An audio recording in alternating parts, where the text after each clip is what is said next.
Hoje, dia 5 de maio, é o Dia Nacional do Uso Racional de Medicação. Resolvi pegar esse gancho para falar de um tema que toca muito meu trabalho como psicoterapeuta, os psicofármacos. Ao longo desse vídeo, vou tirar as dúvidas que recebi de vocês pela caixa de perguntas do Instagram e também acrescentarei as que mais escuto no consultório.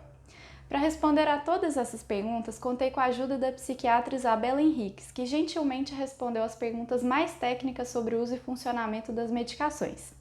Isabela, muito obrigada pela parceria de sempre.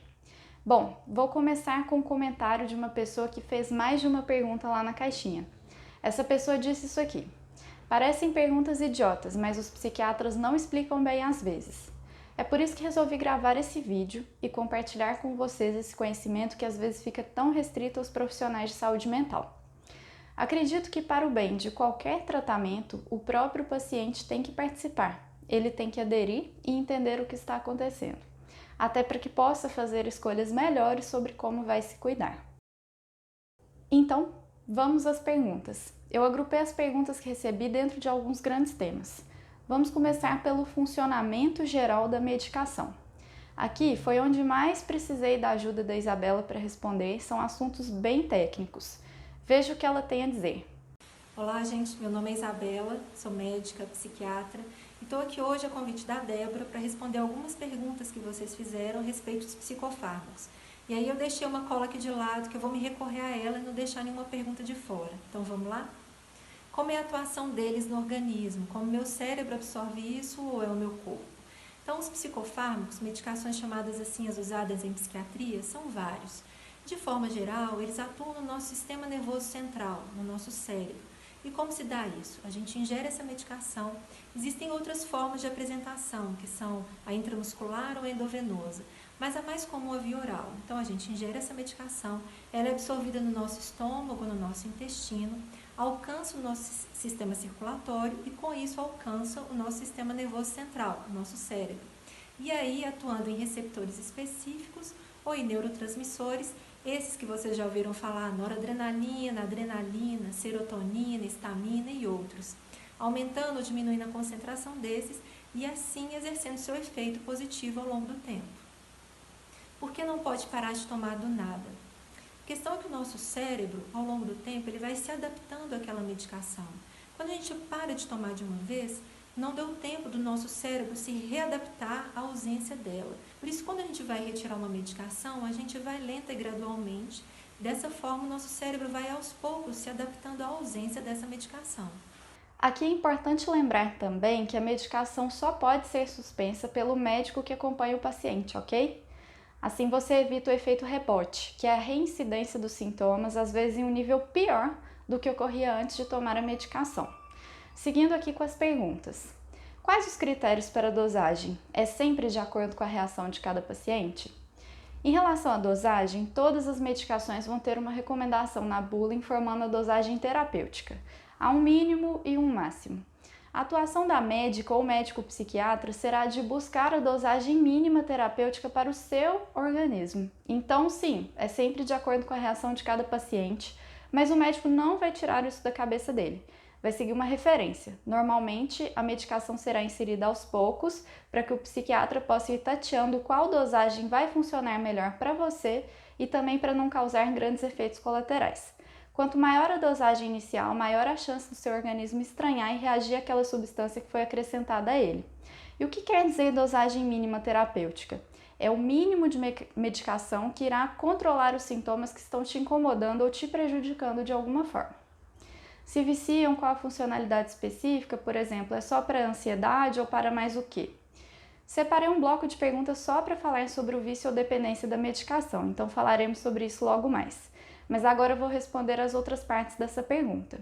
Cada medicação tem uma funcionalidade específica, isto é, não existem remédios apenas para tratar a ansiedade, que seriam os ansiolíticos. Nós também temos antipsicóticos, estabilizadores de humor, drogas hipnóticas para ajudar a induzir e a manter o sono, ou seja, tratar os vários tipos de insônia, e antidepressivos. Cada um desses tipos de medicações possui subtipos e podem ser combinados de maneiras bastante diversas para tratar bem os variados transtornos. Para citar alguns exemplos deles, temos depressão, transtorno bipolar, esquizofrenia, toque, os vários tipos de transtorno de ansiedade, insônia, etc. O outro bloco de perguntas é sobre dependência. Bastante gente perguntou sobre isso e é um dos temas que causam mais medo nas pessoas sobre iniciar o uso do psicofármaco.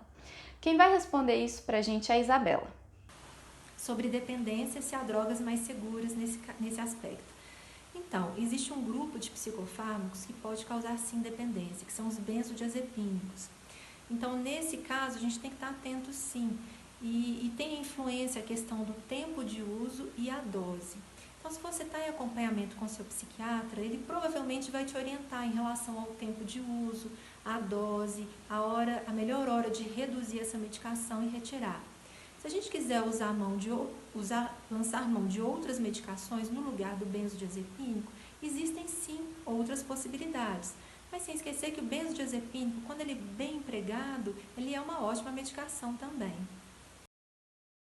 Agora vamos falar sobre outro dos grandes medos de quem está em vias de começar o uso da medicação, que são os efeitos colaterais.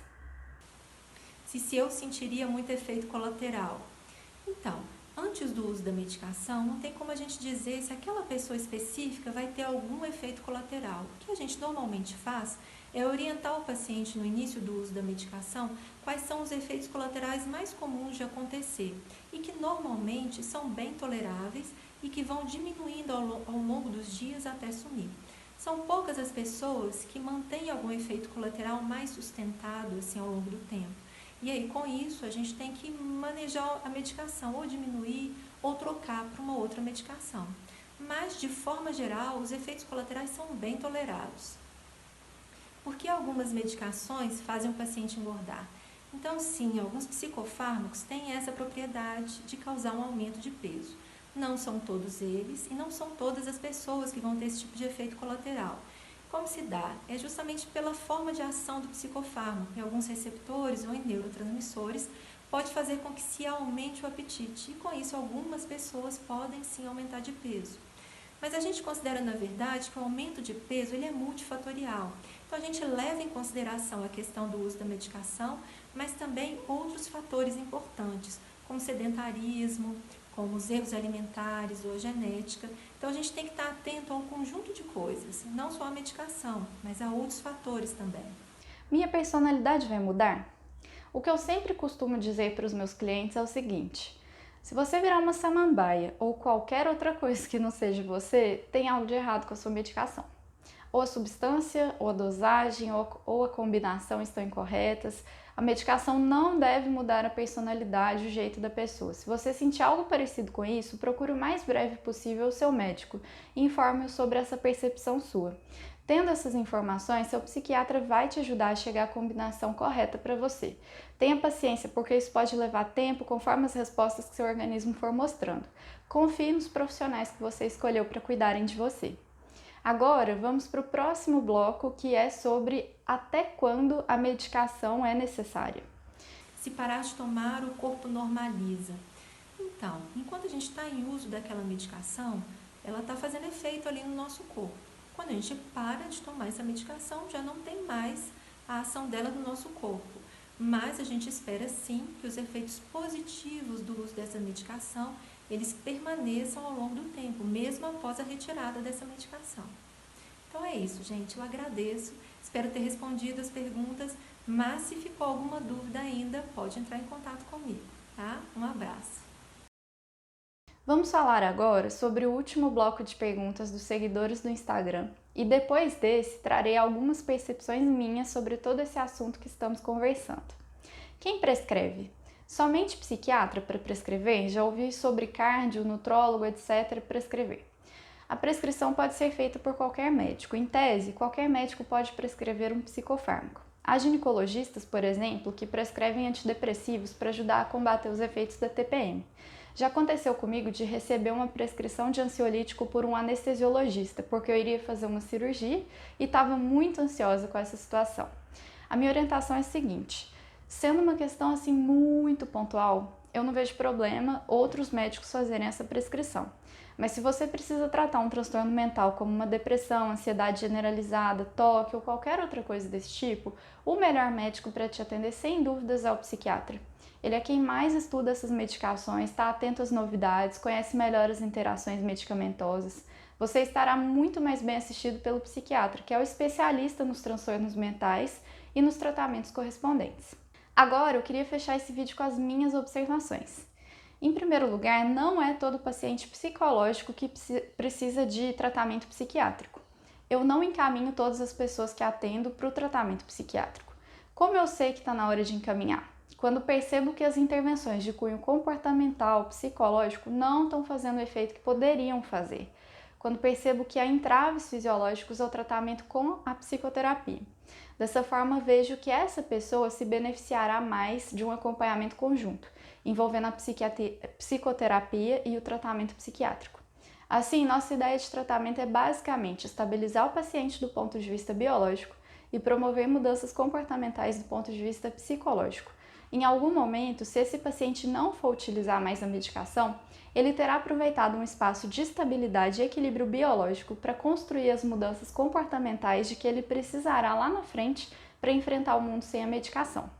Não adianta fazer o tratamento psiquiátrico isoladamente, não existe pílula mágica que vai resolver sua vida. O que a medicação fornece é uma janela de estabilidade em que você pode aprender coisas novas, lidar de forma diferente com o que te incomoda. E é aí que entra o papel da terapia. Eu particularmente gosto muito de manter contato com os psiquiatras escolhidos pelas pessoas que eu atendo.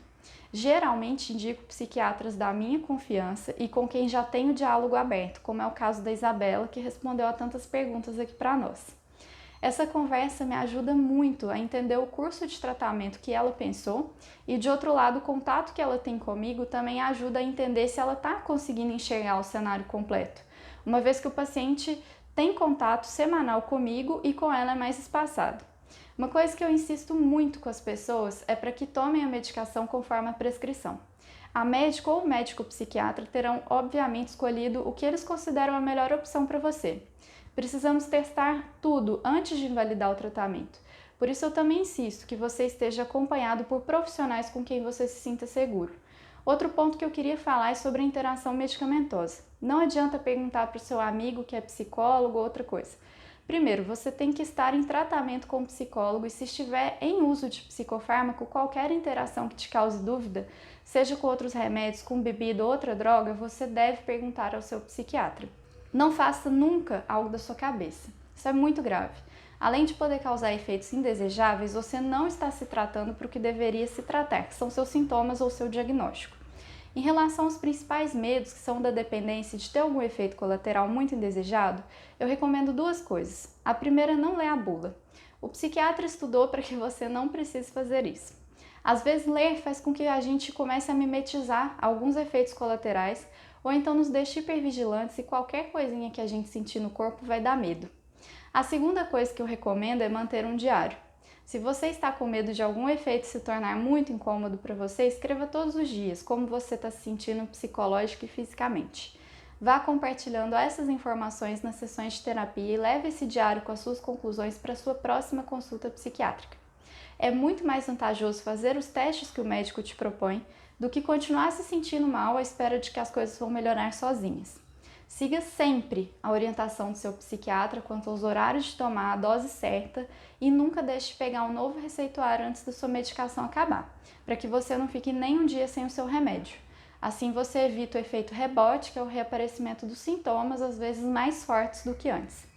Por fim, queria dar um recado especial sobre essa situação de quarentena. Já sabemos o quão atípica essa situação é. Nenhum de nós viveu isso antes.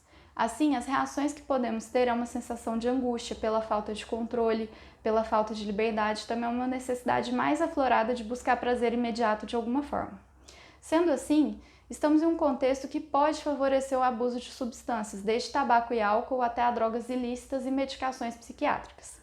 Vamos continuar vivendo um dia de cada vez, tentando fazer a listinha do que pretendemos fazer no dia de hoje, tentando se divertir como é possível, sem se colocar em risco e sem colocar outros em risco também. Eu sei que muita gente está querendo um alívio disso tudo, mas abusar do remédio que a psiquiatra prescreveu não vai resolver. Só vai criar um problema bem chato de tratar depois, que é a dependência química. Eu agradeço a você que assistiu até aqui. Agradeço imensamente a minha parceira, a médica psiquiatra Isabela Henriques. Vamos ajudar mais pessoas a terem acesso a essa informação. Curta, compartilhe, ajude esse vídeo a chegar a mais pessoas.